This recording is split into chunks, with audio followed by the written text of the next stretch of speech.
नमस्कार, मैं गुरुशरण परमार, उपाध्यक्ष जिला मंडी कांग्रेस कमेटी। आज जो इस पत्रकार वार्ता में मेरे साथ उपस्थित हैं जोगिंद्रनगर ब्लॉक युवा कांग्रेस के उपाध्यक्ष उमेश ठाकुर जी, मेरे साथ हैं युवा कांग्रेस के सचिव देवीदास रांगड़ा जी, सचिव हैं संतोष ठाकुर जी और हमारे यूथ कांग्रेस के कार्यकर्ता हैं अभिनय ठाकुर जी। आज एक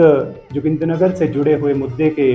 ऊपर हम लोग इस प्रेस वार्ता के लिए यहाँ पे उपस्थित हुए हैं। आप जो हमारी कवरेज कर रहे हैं, हम आपका भी तहे दिल से धन्यवाद करते हैं कि जोगिंद्रनगर से जुड़ा हुआ, जोगिंद्रनगर के हितों से जुड़ा हुआ जो ये मुद्दा है, जिसमें कहीं ना कहीं थोड़ा सा लोगों में एक असमंजस की स्थिति बनी हुई है, उसको हम स्पष्ट कर देना चाहते हैं।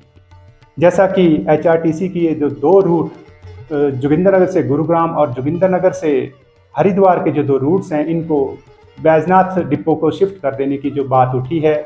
ये ठीक है कि नोटिफिकेशन जो है सरकार के द्वारा जारी हुई है, लेकिन ये किस प्रभाव से हुई, किससे हुई, ये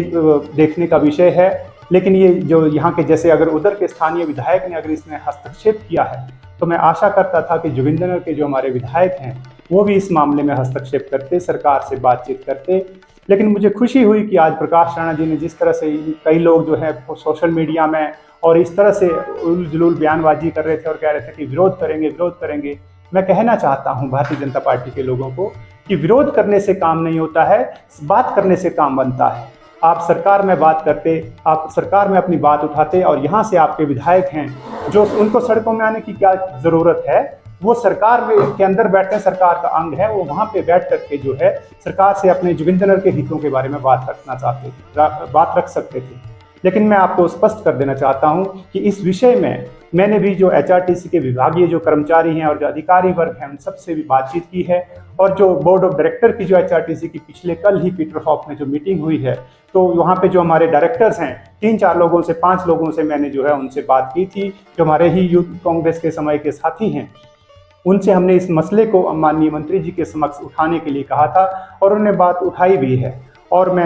ये कहना चाहता हूँ, आप लोगों को ये आश्वासित करना चाहता हूँ कि बहुत जल्द जो है इस मसले का समाधान हो जाएगा। और रही बैजनाथ डिपो की बात, उसको जो हमारे माननीय मंत्री जी हैं, उनकी भी अगर पक्ष रखना होगा, उनको भी बसें मिल जाएंगी। और बहुत सारी जो है अपना मंत्री जी के इसमें बहुत सारी HRTC के बेड़े में नई बसें भी शामिल होने वाली है, उससे सबको अपना अपना हिस्सा मिलेगा। तो मैं कहना चाहता हूं, इसके साथ साथ मैं एक कदम और भी आगे बढ़ना चाहता हूं कि जो जोगिंद्रनगर से जो शिमला बस जो सुबह सुबह जाती है, वो भी कहीं ना कहीं आज उसको, जैसे शुरू में जब यहाँ पे जो पूरी तरह से कार्यान्वित नहीं हुआ था जोगिंद्रनगर का डिपो, तो तेल भरवाने के लिए और मेंटेनेंस के लिए जो हमारी बस बैजनाथ जाती थी, तो अब उसका रेवेन्यू भी सारा बैजनाथ डिपो में जा रहा। तो मैं सरकार से यही भी निवेदन करूंगा कि जो बैजनाथ से शिमला जो हमारी सुबह की जो बस है, ये भी जोगिंद्रनगर डिपो को ट्रांसफर की जाए। इसके अलावा जोगिंद्रनगर से दिल्ली बस जो जाती है, वो अभी तक भी नगरोटा भगवान डिपो के अंतर्गत ही रहती है, उसकी कमाई सारी जो है उन्हीं डिपो को जाती है। इसी क्रम में तुला शिमला हमारी बहुत पुरानी बस है,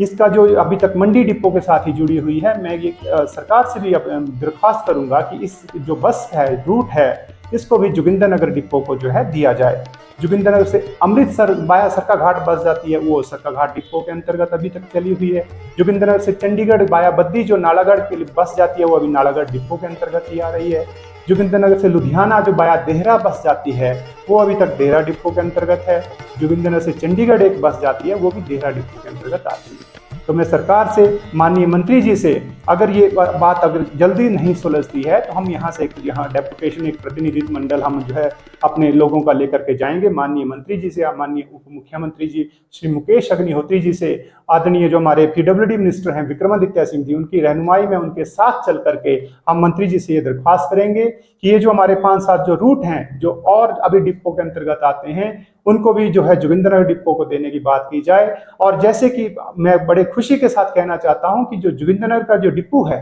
इसने पिछले जो महीने का जो हुआ, उसमें तीसरे नंबर पे कमाई के आधार पे जोगिंद्रनगर का डिपो आया है। तो इसमें जब ये दोनों जो रूट हैं, ये कमाई वाले रूट हैं, तो ये अगर चले जाएंगे तो कहीं ना कहीं जो हमारा जो नया नवेला जो डिपो है, इसमें जो है आर्थिक संकट की जो स्थिति है वो भी उत्पन्न हो जाएगी। मैं सरकार का धन्यवाद भी करना चाहूंगा कि जो HRTC के एक जो वर्कशॉप्स बननी है, उसमें माननीय मंत्री जी ने जोगिंद्रनगर और धर्मशाला का जो नाम है उसमें उल्लेखित किया है। तो समस्त जोगिंद्रनगर की जनता की तरफ से मैं माननीय मुकेश अग्निहोत्री जी का भी धन्यवाद करना चाहता हूं। और मंत्री जी को हम ये आश्वासित करना चाहते हैं कि जोगिंद्रनगर में चाहे आने वाले चुनावों की बात हो, चाहे वैसे भी सरकार के साथ खड़े होने की बात हो, जोगिंदरनगर के लोग हमेशा कांग्रेस पार्टी के साथ और आपकी सरकार के साथ कंधे से कंधा मिला के खड़े रहेंगे। लेकिन जो जैसे जिस तरह से कि हमारा कांग्रेस पार्टी का जोगिंदरनगर से अगर कोई प्रतिनिधि नहीं है, तो हम ये आशा करते हैं कि हमारे मंत्री जी हमारे जो हितों की रक्षा करने के लिए आगे आएंगे। और मैं हमारे जो स्थानीय विधायक प्रकाश राणा जी भी हैं, उनसे भी निवेदन करूंगा, जिस तरह से पहले उन्होंने शुरू में ही जो विरोध का जो सुर अपना लिए थे,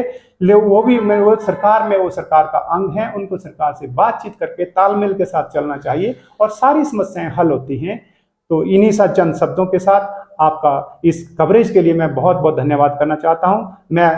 आशा ही नहीं, मुझे पूर्ण विश्वास है कि इस आपके इस कवरेज के माध्यम से जोगिंदरनगर के लोगों के मन में जो चिंता बनी हुई है उसको उनको एक राहत मिलेगी। बहुत बहुत धन्यवाद। जय हिंद, जय कांग्रेस।